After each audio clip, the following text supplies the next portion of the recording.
Here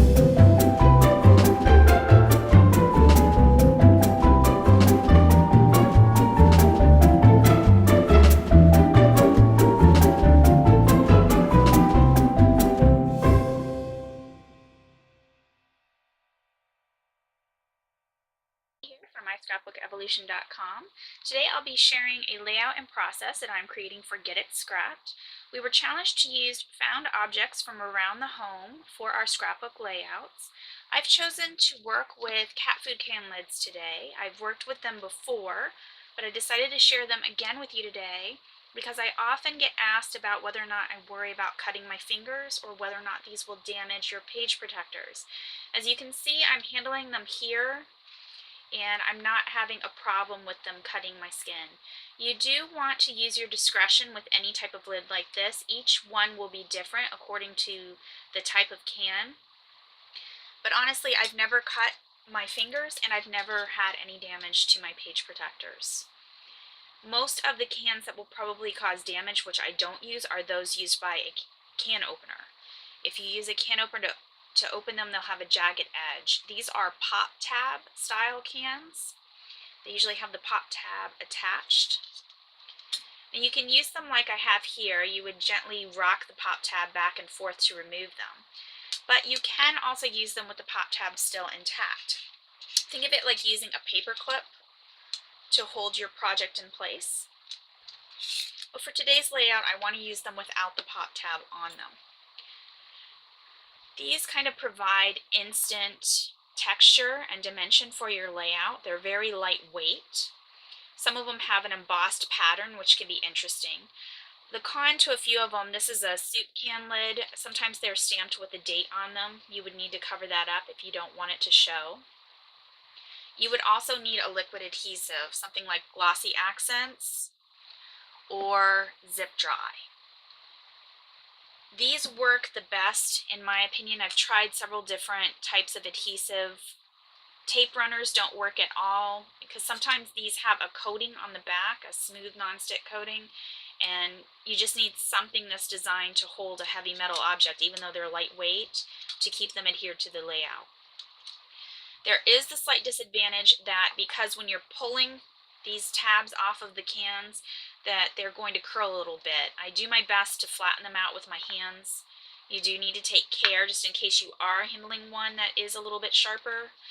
And also around the area where the pop tab comes off, there can be a sharp area there. But one of the cons is that they might not be completely flat like a piece of paper on your layout. You need to keep that in mind if you do decide to work with them. It's easy to clean them off. All I do is stick mine in the dishwasher, and then they come out ready to be used. Today I'm going to be working with a block design. I've been working with those a lot because of the recent seminar at Get It Scrapped. You can find those seminars under the Classes tab in Masterful Scrapbook Design. I'm going to be working with Crate Paper's The Pure Collection. I'm scrapbooking a layout about my son feeding ducks down at the pond, and I liked some of the papers for that. I've printed off two photos. They're 4x6 in size. One is a full photo of him feeding the ducks, and the other is a collage I created of photos of the ducks while they're in the pond. Creating a pre-made collage is a quick way to fit a lot of photos onto a one-page layout. Now, some of the elements from this collection are already pre-stitched, and I want to carry that on throughout the rest of the layout. I will be stitching off screen. My machine is in a different location in the scrap room from where my camera is, and I'm going to just stitch around these pieces of paper. I have 3 pieces of 6x6 paper here. They came from a 6x6 paper pad. I have the 12x12 pattern paper canvas. You could substitute a solid piece of cardstock there.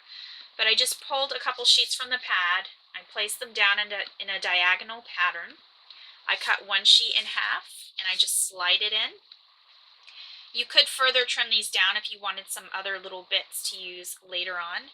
And after I stitch, I'll just fit my photos over the top and layer the elements for the layout on. And I will be right back to do that with you after I stitch the borders on my 6x6 pieces of paper.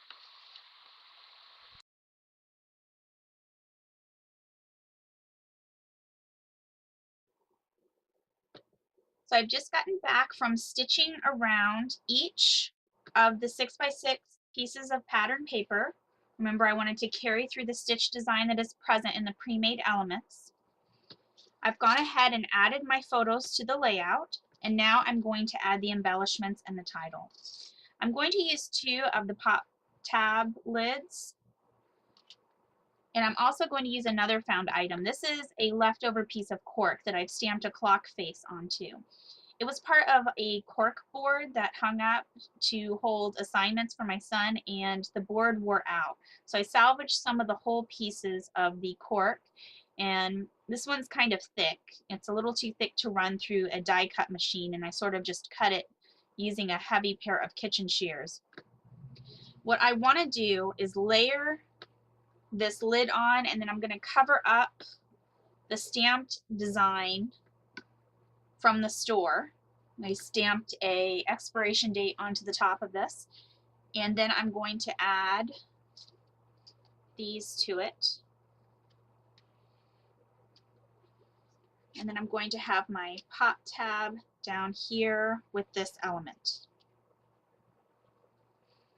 and that's the beginning basis for the layers that I am creating. And of course, as I mentioned, you need to have some type of liquid adhesive. You want to apply it pretty liberally, but not so much close to the edges where it'll squirt out from underneath. Now part of this is curled, and I'm putting it towards the bottom so it will be covered by the banners. The cork also adheres best with a little bit of liquid adhesive, and it looks like I'm starting to run low on the zip dry here.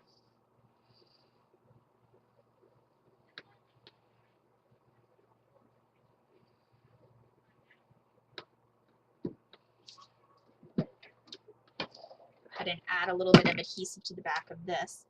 I'm layering it in such a way that you can see it intersecting sections of the blocks.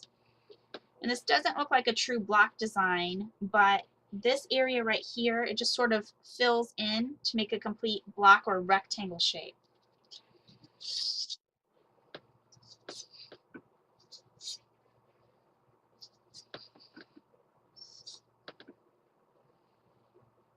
There we go. Just didn't want to come out, did it? I'm trying to also be strategic with the way that I'm placing this element so that I can cover the section where the pop tab came from.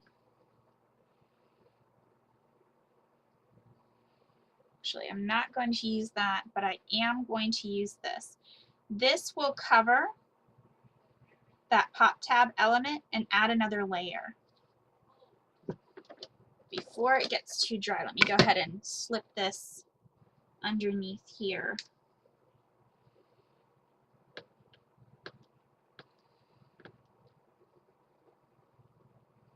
There we go. That'll just take a little time to dry.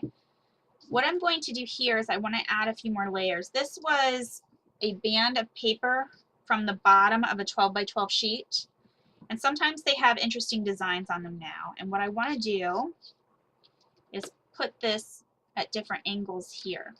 The reason I chose this one is because of the wave pattern, like the pond, but it also has little bits of the doily pattern in it, so it will just sort of bring that back into it. What I'm going to do is just cut some strips, and I will adhere them kind of odd intervals here across this chipboard frame.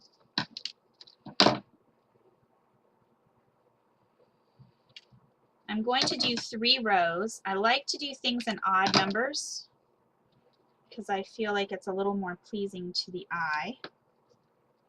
So you just kind of get this haphazard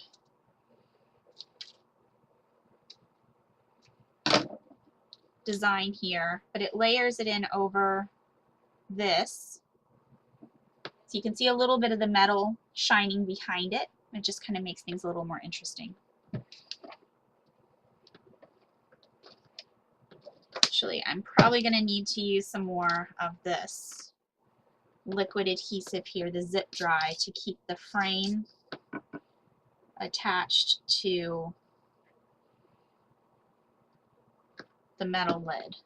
When you're layering over the top, you'll probably find again that you're going to need a liquid adhesive. The zip dry is good for gluing larger objects, but if you have something tiny like a sequin, you may want to use something like the Glossy Accents that has a more precision tip point. I'd also like to add this to the top. This will bring in some of the gold that you see here. This is the pop tab that was originally from the soup can, and then I'll be able to nest other items in it. You can also, if you want to, feed ribbon through a pop tab or add just a little bit of string on it. And it's just a matter of deciding which way I want it to go on here, and I think I want it to aim in this direction. I'll probably pop a button or a jewel in shortly. You are watching me create while I'm with you, and sometimes I may not have every exact thing on hand. There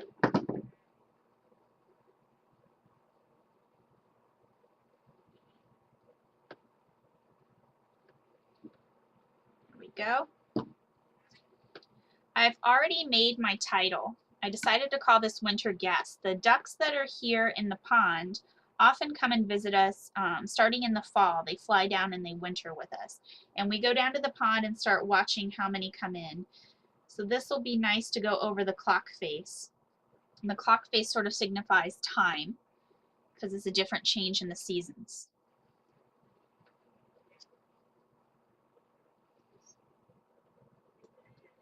And now I'm coming to a point in which I'm just going to need a few little bits to polish off the rest of the layout, and I'll want to add my journaling. Haven't quite decided where I'm going to place the journaling yet. I'm probably going to go and look for buttons or small jewels or little bits of enamel dots that will just add tiny bits of accents to this portion of the layout. I do know that I pretty much want to use this stamp. It has something on it that says arrive in a foreign language, and I thought that would be kind of cool to place somewhere. I can put arrive plus the date. So let me see what I have on hand as far as little jewels and bits, and I will be right back. So now it's time to add the final polishing touches to my layout. I like to choose small items that are symbolic, have a texture, or in some way remind me of the event itself. It all adds to the storytelling.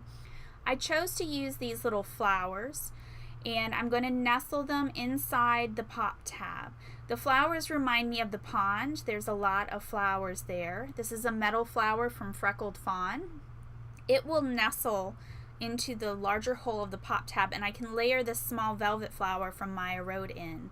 I liked the smaller flower because it's similar in shape to the larger flower design, and you can see that they'll just kind of fit in or above the pop tab, like the jewel is kind of nestled in there.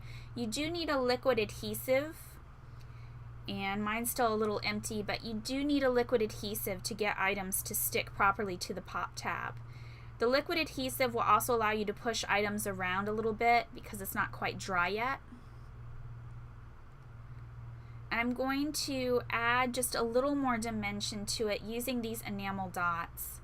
They'll be the centers of the flower, and I just need one tiny flower here by the title to add a little bit of diagonal flow. And again, just a little enamel dot center for some dimension. Make it look a little more polished.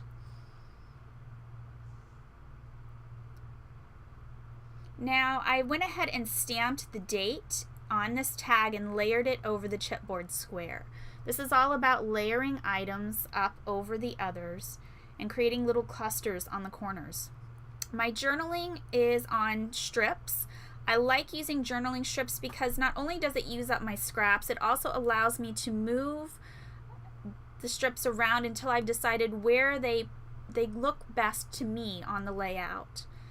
I'm not sure what to use inside the square itself. I want a little animal, a duck or a turtle or fish, but everything I have is very large or feels cartoonish. It's just too whimsical and doesn't go quite with everything. The fish might work, but he's facing outward and he blends in. I finally settled on these plastic beads. They're shaped like little birds, similar to a duck. And as I laid them in, I decided that the yellow and blue just kind of blend in too much. The pink pops, and now it's just a matter of cutting away the little tab where the thread would go through the bead. Once that was done, I was able to just add a little bit more liquid adhesive and glue that duck right in. So now it looks like I have a duck floating on the pond within the chipboard element on the little waves there. Remember, they were from the strip. I had also considered using these flowers, but you can see some of them are too bright or they feel a little too whimsical. They just don't match what goes with the rest of the page, at least in my opinion. When you're embellishing, you'll find that you'll know when it's finished, and it's a matter of practicing to see what works best with your style. Sometimes you're going to overdo it, and sometimes you're going to underwhelm yourself. But over time, you'll become more and more comfortable with your embellishment clusters with a little bit of practice. I hope after showing you this that you'll want to try using pop tabs or even can lids on your layouts. There will be additional examples of found objects for Get It Scrapped at debbiehodge.com, and I will have additional photos of this layout available on my website, myscrapbookevolution.com.